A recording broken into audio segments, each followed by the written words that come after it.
Hey everyone, Steve Schmid here again with Simple Pump Company. Today what I want to talk about is when the system's not holding prime. So holding prime means that the water that's already in the pipe stays there to the point of the weep hole. And what that allows us to do is make you require less strokes to get water flowing again. Now that prime is managed primarily by the bottom check valve. So this is a 125 cylinder with the latest design, which came about at the end of this last year, 2024, where we have a foot valve, which is a spring operated check valve. Previous to that, it was a ball and seat, which is, again, just as effective, but in certain situations can experience issues that the foot valve does not, which is why we made the change. But this valve right here is what ensures that prime is held, because it checks. So it plugs the hole that is used to bring water up through when it's not being pumped. So this is a key piece of priming. But there are multiple other reasons that could cause you to experience more than what you would expect in regards to the number of pumps that it takes to get water to the surface. Just looking at our 3 pumping cylinders, the 100 typically is going to take around 13 to 15 pumps to get water to the surface. It's got to fill up the pipe above the weep hole and then the whole pump head assembly. Your 125, like here, is going to take somewhere around 7 to 8 normally to get water flowing. And then our largest cylinder, the 200, is going to take 2 or 3 pumps, just because of the amount of volume that it has per stroke. If you're not experiencing that, and when I say that, I mean if you're within 10, 20% of that, then things are probably normal. But if it's quite a bit more than that, there's a couple of things that could be causing that issue for you. Honestly, with all the data we've had over the years, the most common is that weep hole pipe was not put at the top. Sometimes installers they try and go fast, or they're just not thinking about it. And what you've got a pipe with a weep hole in it that's 50 feet down. So every time you stop pumping, it's going to drain down to that level. That's a very common mistake that does cause an issue with prime. The next common issue, most common issue, is that there's a leaking pipe joint. Sometimes the pipe can be cross-threaded, and if it's cross-threaded, it's not getting a good seal, even with the Teflon tape that's on there. So that can also cause that water to leak down over time. And if you're going days or weeks between usage, it's going to leak down all the way to that point. The next potential is that you have a faulty check valve. So this valve, once it opens and closes when we're pumping, when it closes when you're done, it's not sealing, and that water is dripping out through the bottom. Another issue could be a crack in the pipe. Our shippers are dealing with a 100-pound tube, and sometimes they're not treated the best. And you got to understand, the pipe comes from a supplier, it's from a manufacturer. That pipe then is shipped to the supplier. Then that supplier ships it to us. We cut it, we thread it, we pack it. It goes through a shipper to you. There's times where there's a crack. There's a small crack, it's hairline. Usually you can't see it with the naked eye.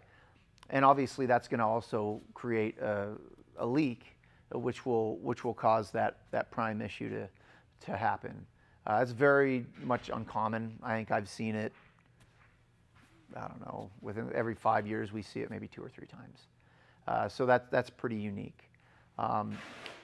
Now when you're dealing with an older style without this, but it's got our ball and seat, if your stroke is not calibrated correctly, it can cause a problem, because it allows the piston to sit down on that ball and move it to the side and not allow it to seat. So all of these different scenarios can be tested for. The first thing I always like to do is I like to test the stroke. I want to make sure that you're getting a full stroke, because if you have the 100 CA and you're only getting a half a stroke and it's taking you 30 pumps to get water up, Well, if we fix the stroke, now you're into that range of 15 where you should be.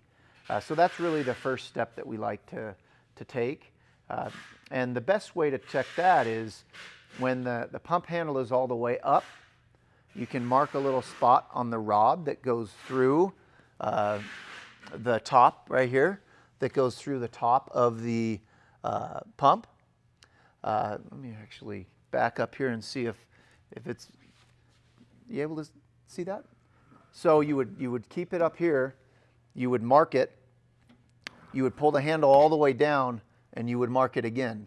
And then you would measure that distance between those 2 points.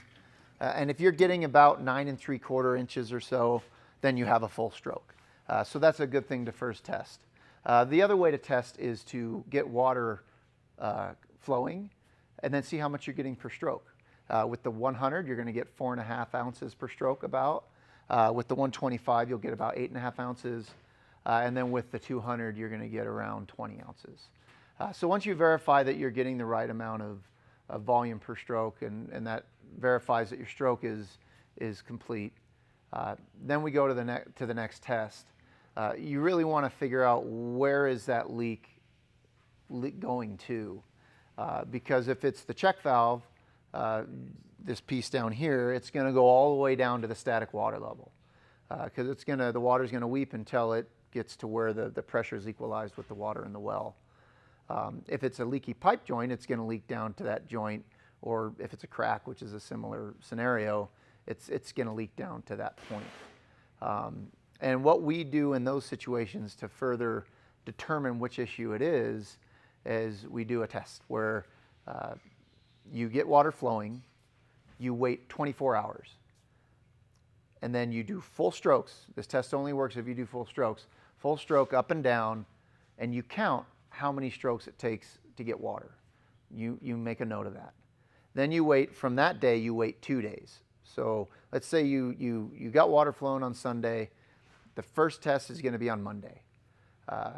You did Monday's test. The next test is on Wednesday. So you're going for 2 days, and you're doing full strokes all the way up and down, and you're going to write down the number it took to get water. The next test, you see we did Tuesday, Wednesday, Thursday, is going to be Friday. So we're going 3 days from the previous test day. And you're going to do full strokes up and down, and you're going to make note of how many strokes it takes. Usually by that third test, the data on the second and the third test are the same, which means we've hit the bottom point. And if we've hit that bottom point, we know where it's stopping, because it got to a point where it didn't go any further. In some cases, if the number is increasing, then you'll want to go 4 days or 5 days, and then a longer period until you get to the point where you found the bottom. And then once we have the bottom, we know how much volume the pipe has and how much the pump provides, right, if you're getting a full stroke. So we can actually determine, you just give us a call, give us the data, how far down it's leaking to. So if we know it's leaking to static water level, well, then we know that there's a manufacturing defect within the check valve, and of course we're going to replace that under warranty. If it's at a pipe joint, which we can calculate within a fairly decent amount of accuracy, well, now we know, okay, that pipe joint is leaking, whether that's a defective coupling, whether it got cross-threaded, there wasn't enough Teflon tape used, there's a crack right at the end of the pipe as it goes into the coupling, something of that nature that is causing the water to leak out at that point. Which is nice, because then you know where you've got to go and how much you uninstall the pump to fix that problem, and then you put it back together, and then the priming issue should stop. Again, that's a lot to go through, but it gives you a sense of what you're up against and what kind of tests you can do, and how can we can determine what's causing the priming issue, and then we can all work together to get it fixed, so that it requires the minimum amount of pumps for you to get water flowing every time you use the pump. If you again have any other questions, just give us a call over here at Simple Pump. I appreciate your time. Don't forget to subscribe, and we'll talk to you again soon.